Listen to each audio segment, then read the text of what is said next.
Hey, everybody, and welcome to the Marketing Blender Show. Now, we've got a really fun one for you guys today. And obviously, they know that because of my sparkly top. I promise no jazz hands. Well, try to take them down now. Exactly. Okay, but our topic today is B2B marketing tips to get your cold leads warm. And I love this because you and I talk frequently to our clients and to one another, somewhat in frustration, about the fact that there are leads hidden in so many sales cycles, in so many CRMs, ones that could convert now for near-term revenue impact, and just nothing, like no strategy, no tactics, no follow-up around this. So I am super excited. And we've got a really long list on how to re-warm up cold leads. Very true. It is tempting to just focus on new leads with the idea that somehow those will be higher converting or a higher percentage of them will convert. Well, some of them might be hot and convert faster, but most of them are going to have the same conversion rate as the old leads that you didn't follow up on. Yes, absolutely. One of the things I want to point out specifically is that most opportunities are actually lost to people that were made no decision at all. I mean, no decision. That means that those prospects are still out there, potentially going to still make a decision, a buying purchase in the future, and they had already talked to you. So if you're the one reprioritizing this for them, oh my gosh, like you're really stacking the deck in your favor. And these are lower quality or lower cost leads for higher quality leads because you've already paid for them. That's right. You already have the access. You just need to figure out how you're going to re-engage. Exactly. All right. So first one we have on our list is retargeting. So talk about retargeting because this is the digital marketing side. So we're starting with a sophisticated one, but I love it because it's low cost and it's not actually complicated. It is. So retargeting is typically a lot lower cost than things like discovery campaigns where people are encountering your brand for the first time. Once they've been on your website in some kind of trackable way, it doesn't actually have to be a form fill. It can be just an action that you've been able to track with a pixel. You have the ability to put ads or content in front of them again, whether that's on Google, whether that's on Facebook or other platforms, to re-engage them. And sometimes you want to re-engage them in places where they are expecting to see you, and sometimes you want to meet them in places where they weren't necessarily thinking about you because it grabs more attention. And it gives you an opportunity to re-engage them with even just fresh creative, things that they haven't seen from you before, or with video that gives you more of a chance to create a personal face-to-face style engagement with them. It's, again, much less expensive than other types of paid ad campaigns. And it's reaching out to people who have already shown some kind of interest in your brand, and therefore it gives you a better shot at re-engaging them and continuing the conversation. Well, and one of the things that I love about this is this goes back to one of our fundamental principles about lead generation in general. And that's about creating an ecosystem. So when you create an ecosystem, it means that people are coming across your brand and your message in different places during their day, during their life. And so familiarity does not breed contempt in marketing. It actually breeds trust and a higher likelihood for them to prefer you. And we have seen time and time again that when we broaden the number of platforms that we are having brand impressions on, whether they're organic or whether they're paid, the lead quality actually goes up in a lot of different places, and the number of leads typically will go up as well. So I love this remarketing piece because it's just fundamentally sound principles, and then especially to be bringing people back into the sales cycle. So the next one I've got, and you kind of hinted at this, is about bringing in video. And so talk to me about why you love video so much. This ad is brought to you by the Marketing Blender Lab. Marketing is hard for everyone, but small businesses are stuck with small budgets, not enough time, and too many options. SEO, social, paid ads, email marketing, live events. How do you choose where to focus? These are the top challenges I hear from entrepreneurs. You keep getting generic marketing advice that doesn't apply to your business. You've watched tutorials and tried a bunch of tactics that didn't work. You still don't have clarity on what you should focus on to get results. You don't have enough time to get marketing done, and maybe you've worked with freelancers or agencies that have let you down. You can get expert advice and start making real progress. The Marketing Blender Lab gives you an affordable way to work with an experienced chief marketing officer and finally get a handle on your marketing. We help you figure out how to reach your target audience and get more customers, what to focus on so you stop wasting time and money, and how to delegate effectively so you don't have to do it all yourself. Join me in the lab and let's figure out how to grow your revenue faster.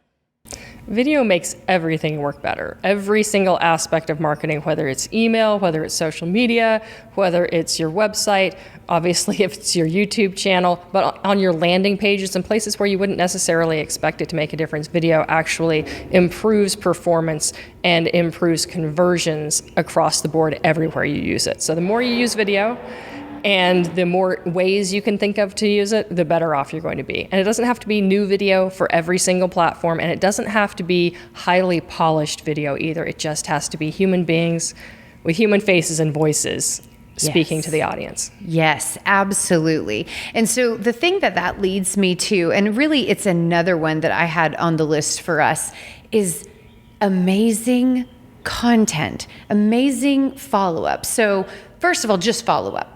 Right? Get in the email and follow up with people. But you can actually use video inside of email, and your goal is to create progress for your prospect. It's not, hey, how's the weather? Or have you made a decision on that purchase? Would love to answer any questions that you've got. Oh my gosh, I get it that you're busy. But why did you even bother? Because it's not going to move people forward. And that's the key for me, is forward progress. And the progress is not for the salesperson. The progress is for that decision maker that has a problem. And so your follow-up email should help them progress in their understanding, progress in prioritizing this issue, progress in helping to build consensus, but you need to be really thoughtful about how can you actually add value where when that person opened up an email, especially a video email, right, they're like, man, that was good. And they really were glad that they took the time to read or watch that. I mean, just so important. So when we talk about amazing content, it's both form, but it's also what are you giving to that person that actually benefits them. And it doesn't always have to be one-on-one. So if you have a sales team and they keep meeting the same objections or the same slowdowns, and it's been identified what those slowdowns are caused by. So it's not, hey, do you have any questions we haven't answered? You know what questions they have. You can actually mass remarket to those leads, use marketing to come in and help build those, but create email content that answers the question that they've been afraid to ask, or that addresses a peripheral objection that they may have, gives them a tool to, help sell within their organization the solution that you're offering to them. So you're making their job easier. You're giving them a tool that helps them move forward in the way that they want to move forward. I love this part. And actually, I'm going to bring up one that I had thought I was going to save for the end, but it's such a good segue based on what you just said.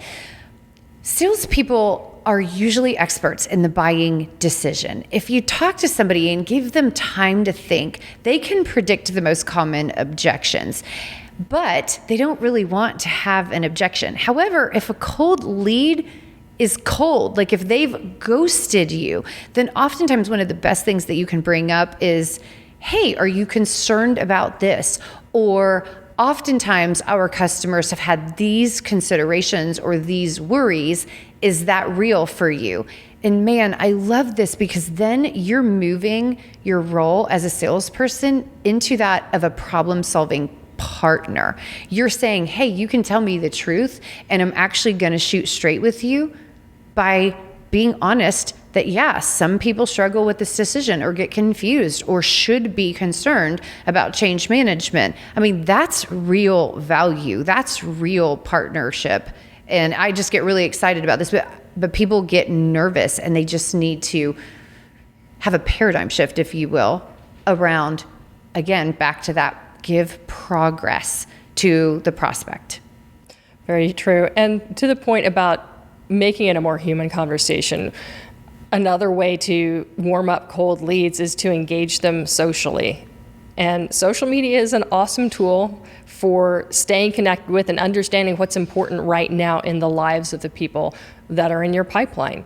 And sometimes that looks like reaching out and tagging them in a post that's highly relevant to them, that provides value. Sometimes you may notice that they've accomplished something new, and you can celebrate and recognize them on social media for that. And again, it's not about reaching out and saying, "Hi, remember me? Is it time for me to sell this thing to you?" It's about giving them an opportunity to pause and reflect.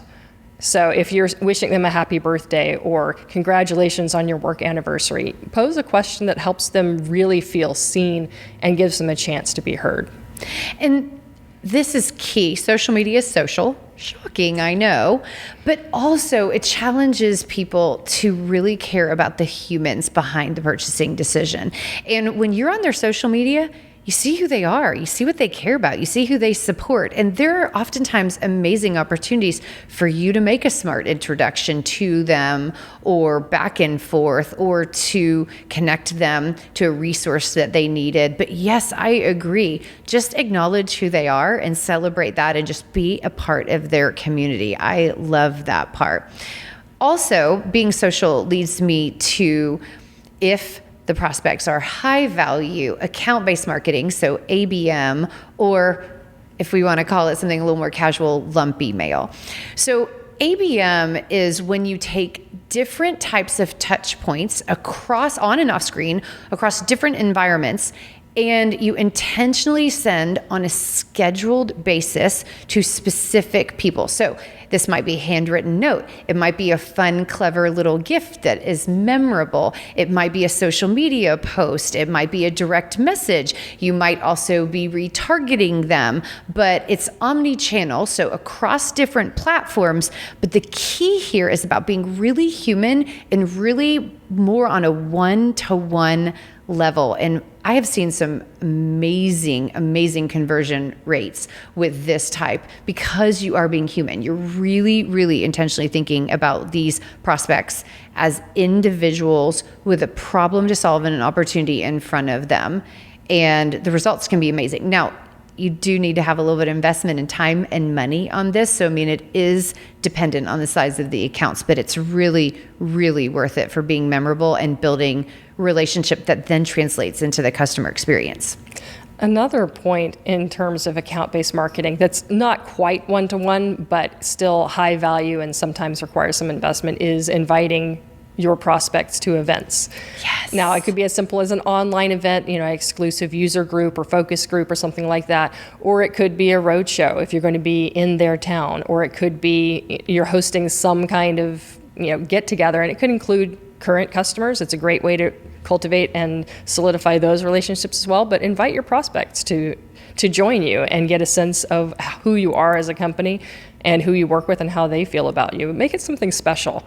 And that gives you an opportunity to have that multi-touch across prospects, but those who are at a similar stage. I agree. I mean, we were talking off screen about a friend of mine, a coach, who takes prospects and clients to this really big event every year. And it has been incredibly profitable for him to do that on multiple levels. If you have an extra ticket, reach out to somebody on this. I mean, and people feel special when you initiate an invitation. And one of the things I love that you've done is you've even unfolded invitations back to back. So if somebody attends something, then because they've invested time with you, that leads you to invite them to smaller or more high value events. And I think that's just so smart, because you're reinvesting in the people that are deciding to pay attention to and lean into you. So I love that approach. It's a VIP experience because they're very invested prospects. Yes, I love it. And I like your point that in your example, this person wasn't putting on their own event. They were taking advantage of an existing event that they knew their prospects would benefit from. So all they had to put in was, the cost of registration or attendance. They didn't have to throw a giant gala to be able to provide value. So thinking smart about your marketing investment in that way, you can deliver some really exceptional experiences without having to foot the entire bill. This ad is brought to you by the Marketing Blender. As you guys know, I'm a fractional CMO, and actually at the Marketing Blender, there's a whole team of us. For a fraction of the cost of a full-time executive, you can hire a chief marketing officer to write your marketing plan, to clean up your messaging and your positioning, and to drive sustainable results. We oversee multiple partners, we help mentor team members, and most importantly, we build a marketing machine that will drive results for your company for years to come. If you're curious about what this looks like, and some of our engagements go from a couple months to a couple years, check out themarketingblender.com.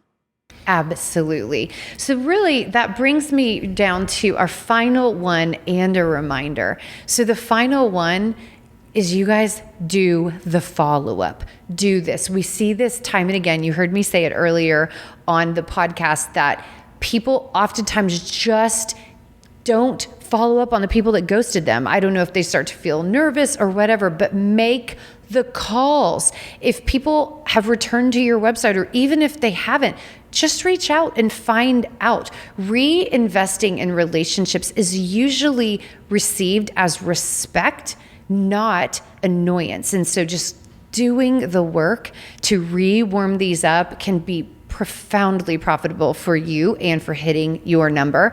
And Daisy had touched on this in the last one or earlier. Ask great questions. Just ask great questions. You don't have to know all the answers. You don't have to have the perfect copy or the perfect pun. Ask great questions that, again, help people make good decisions for themselves and be a partner in that. Or even ask for their opinion or their advice on something. People love answering that kind of question. If they don't want to answer hey, do you have this in your budget this year? But you have a different question. Hey, I'm writing a blog post about XYZ, and I was wondering how you would handle, this specific problems. Just giving them an opportunity to be the one who's speaking, because marketing is often you just talking at people over and over and over again. And sales can be the same way, but it doesn't have to be if you understand how to invite engagement so that they are just as invested in the conversation as you are. Love it. Well, you guys, I hope you got a lot out of that. Remember, you already invested in them, so just keep going to harvest the investment that you made and to create progress for them. So if you liked what you heard, hit that subscribe button and the like, and we would love to hear your questions and comments and thoughts if you've got some additional ideas. And we'll see you on the next episode, Onward and Upward. We hope you learned something today that will help you succeed with your marketing. And if you liked what you heard, definitely give us a thumbs up and a subscribe. Don't forget to check the show notes. We're sharing free tools and resources there. And you guys, we would love to hear your comments. So drop one in or send us an email, and maybe we'll use your topic on a future show.